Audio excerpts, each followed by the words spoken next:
Lord Buddha, my name is Pukusa. I am a son of the king of the Mala dynasty and a disciple of the late Alara the Hermit. I am traveling from the city of Kusinara to Pava. What great fortune it is to meet you. I had made the determination in my heart that I may have the opportunity, just once, to hear the Buddha's teaching. Listen, Pukusa. This heart is luminous, but it is obscured by incoming defilements. The uninstructed worldling isn't aware of this truth, and so doesn't train his mind. But the well-instructed noble disciple is clearly aware of this truth, and so trains his mind. Pukusa, I know of nothing which can change as rapidly as the mind. You should therefore maintain your focus on the mind. Recollect the virtues of the Buddha, Dhamma, and Sangha. Recollect your own well-practiced morality, and recall to mind those sacrifices that you have made for others. Reflect on the heavenly beings, come to various happy states through cultivating generosity, morality, and mental development. When reflecting on these things, your heart will be free from lust, hatred, and delusion. You will therefore experience an understanding of Dhamma and the delight that comes with understanding Dhamma. The experience of delight gives rise to rapture. With the experience of rapture, the body becomes tranquil. The tranquility of the body gives rise to happiness. With happiness, the mind becomes firm and stable. This is called peace, non-suffering. The mind is ready to enter the stream of Dhamma.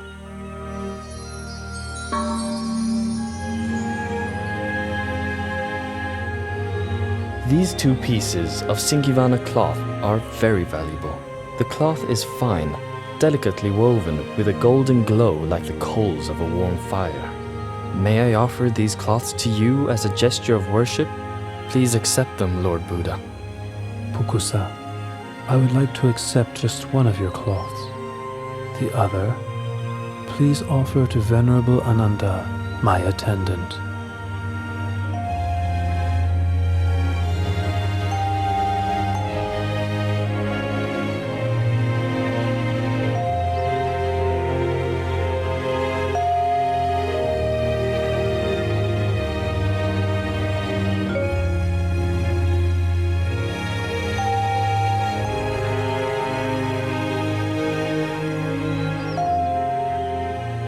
Lord, these Singivana cloths are of great value.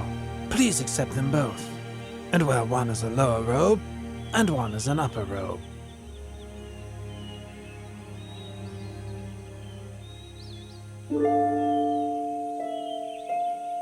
Oh Lord, your complexion is splendid, clear and bright. What a wonderful sight. Ananda, the Buddha's complexion appears pure and bright on 2 occasions. One before the moment of enlightenment, and the other before the moment of parinibbana. We must quickly travel on to Kusinara.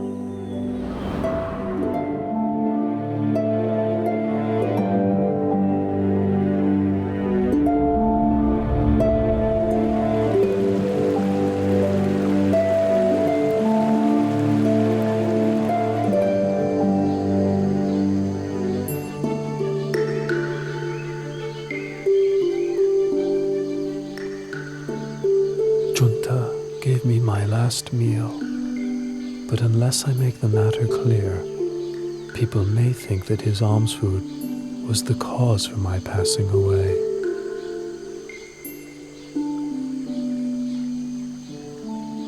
Ananda, alms food offered on 2 occasions is of special merit and will give great fruit. The honeyed milk rice offered by Sujata supported me at the time when I ended the mental defilements.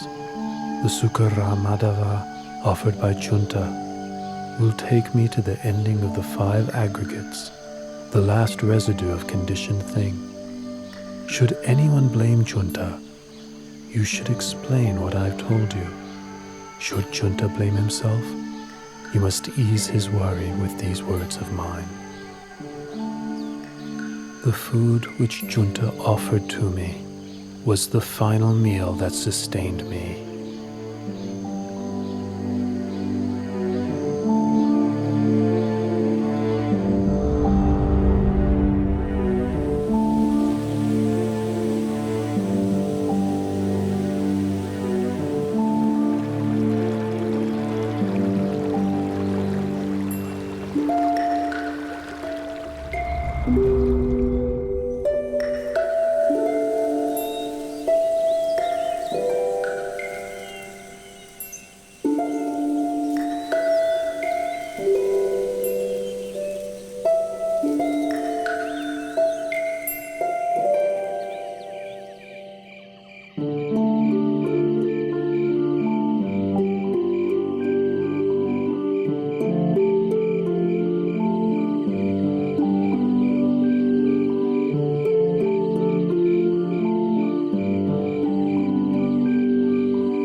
Ananda, from now on, I will not rise up from this place again.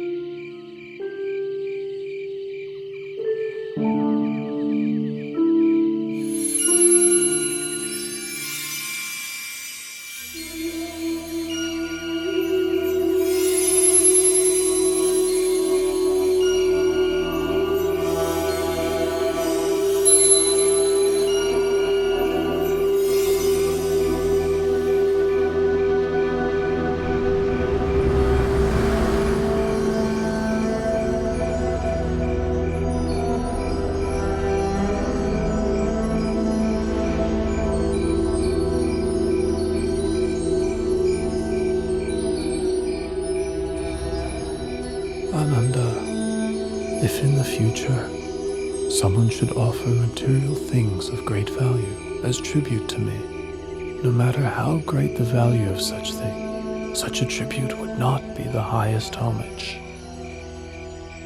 Ananda, whoever should practice according to the Dhamma which is rightly taught by me, such a person pays the highest homage.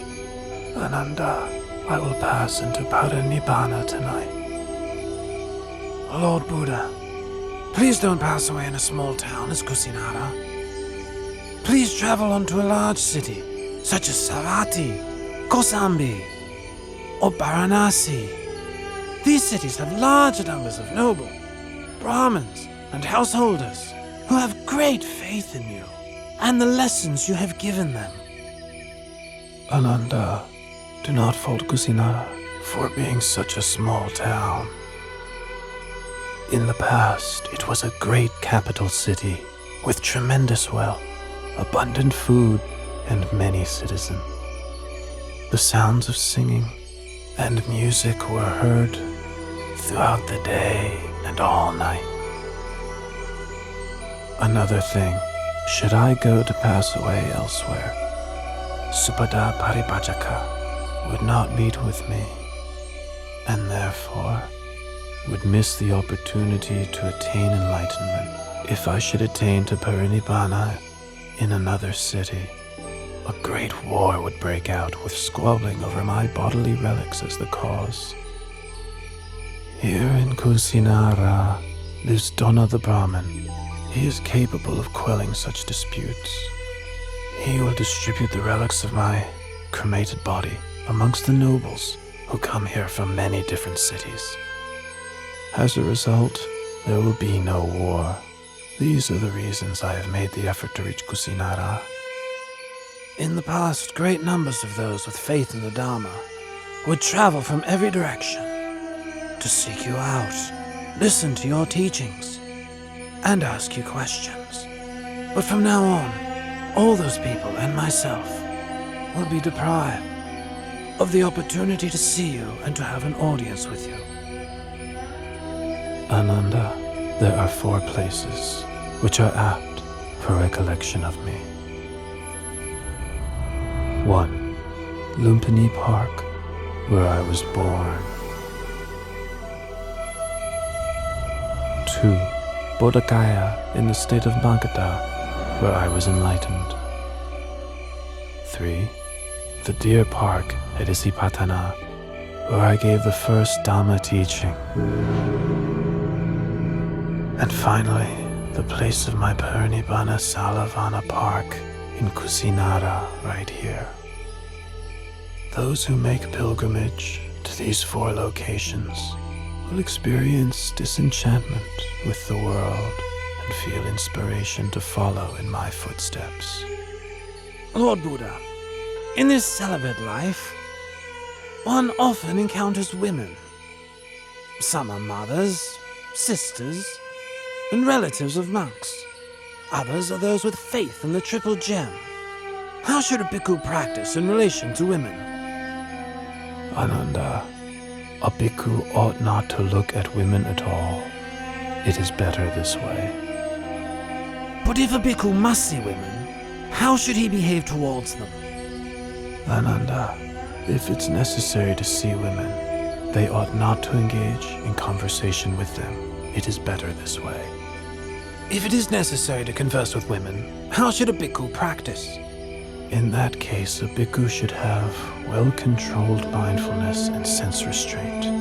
He should have orderly speech and guard his mind from falling prey to lust or infatuation. The beautiful things of this world themselves are not sense desire, but the lust which arises in one's mind due to unwholesome intention, that is a person's sense desire. Once one has abandoned pleasure in unwholesome states, beautiful objects of this world still exist, but there is no way one can be harmed by them. Lord Buddha, after you have passed into Parinibbana, how should we treat your body? Use the method for treating the body of a wheel-turning monarch. Wrap the body in 500 layers of white cloth, lined with cotton wool. Then place it in a coffin with perfumed oil. Then place the coffin on a pyre of sandalwood. Once the body has been cremated, enshrine the relics in a stupa, which is to be built at a crossroads, so that people can pay their respects there for a long time to come.